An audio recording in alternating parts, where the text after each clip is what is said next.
10 dicas para enriquecer o seu vocabulário e melhorar a sua escrita agora aqui comigo.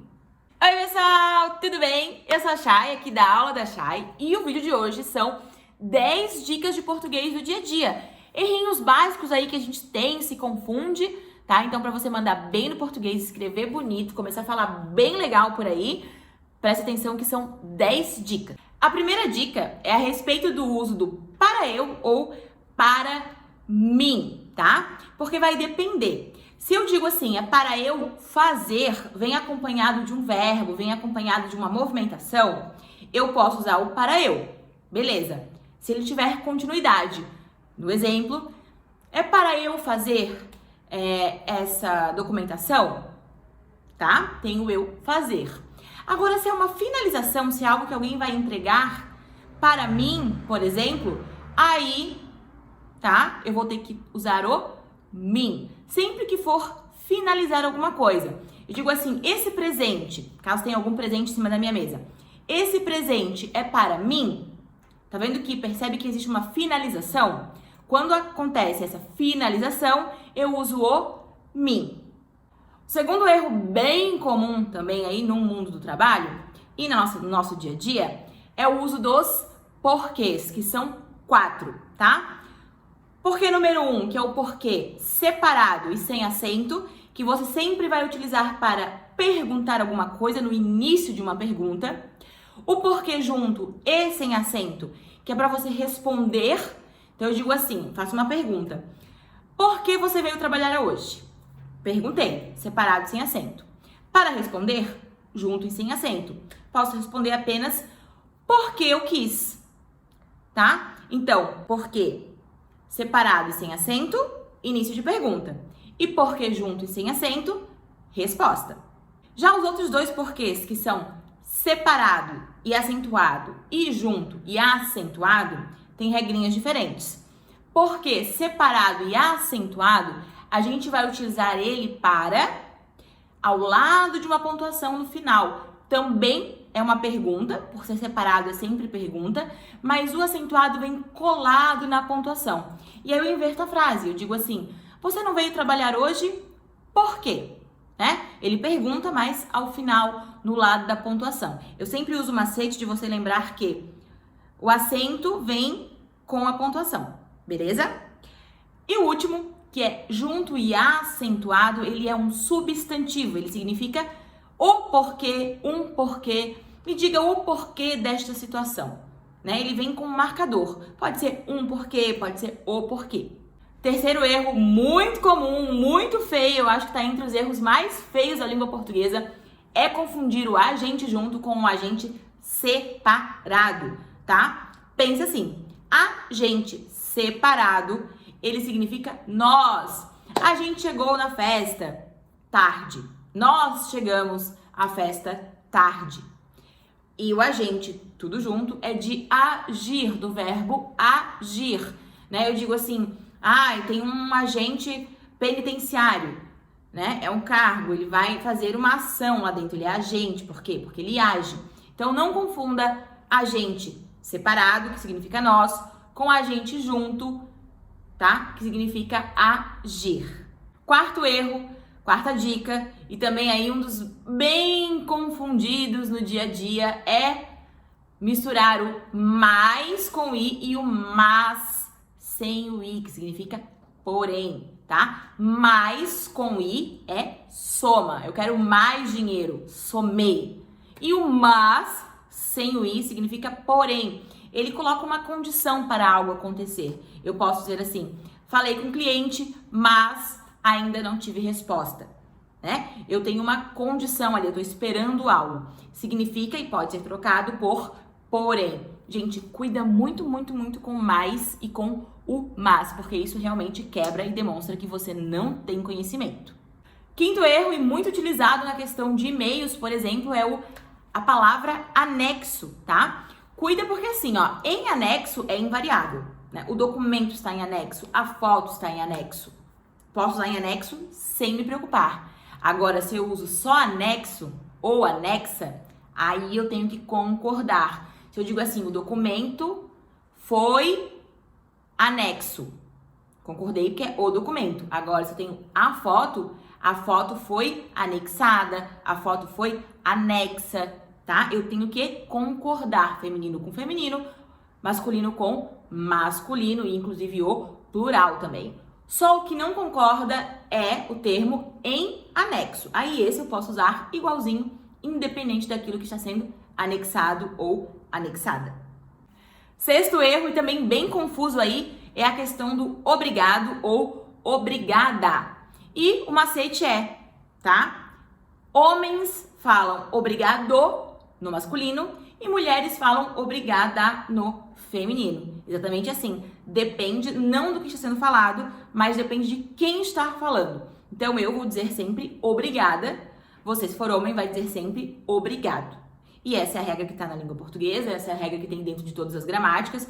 Não é uma questão de escolha, né? E nem de concordância. Foi determinado que seria uma questão de gênero do falante, né? Então existe, claro, muitas teorias que discordam um pouco disso, mas até hoje não foi mudada e a regra vai de quem está emitindo o som. Então quem fala, se for uma mulher, obrigada, e se for um homem, obrigado.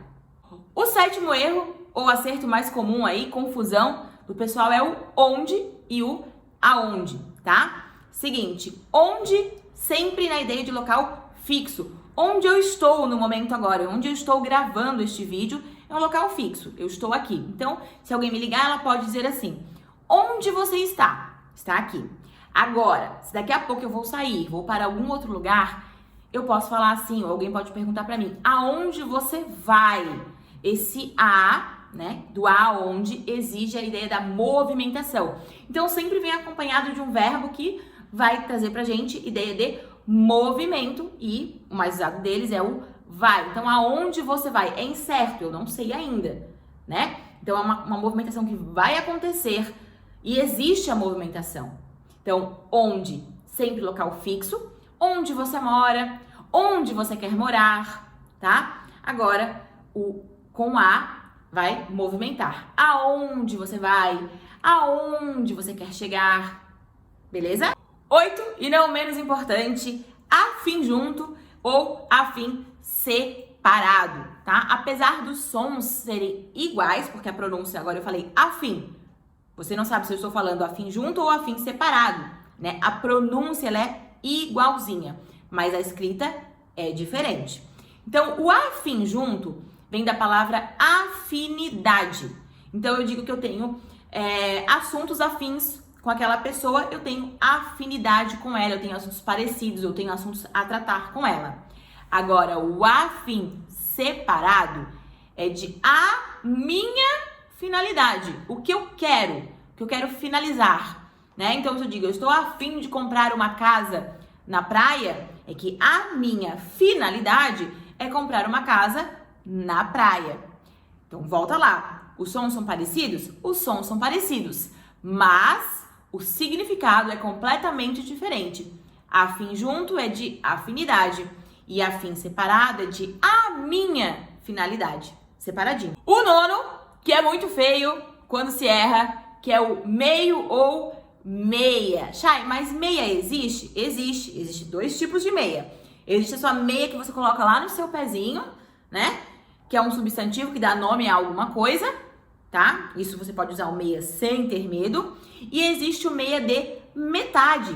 Existe o meia, sim, de metade, mas quando significa realmente algo pela metade, tá? Se eu digo assim, eu quero meia jarra de suco, eu quero suco pela metade. Agora, se eu falar que eu estou meia cansada, eu tenho como estar cansada daqui pra baixo? Tenho como estar cansada só do lado esquerdo ou só do lado direito? Não tenho, porque isso seria eu estar mais ou menos cansada. Então, quando eu uso o meia para metade, beleza, meia jarra de suco, meia maçã, tudo bem.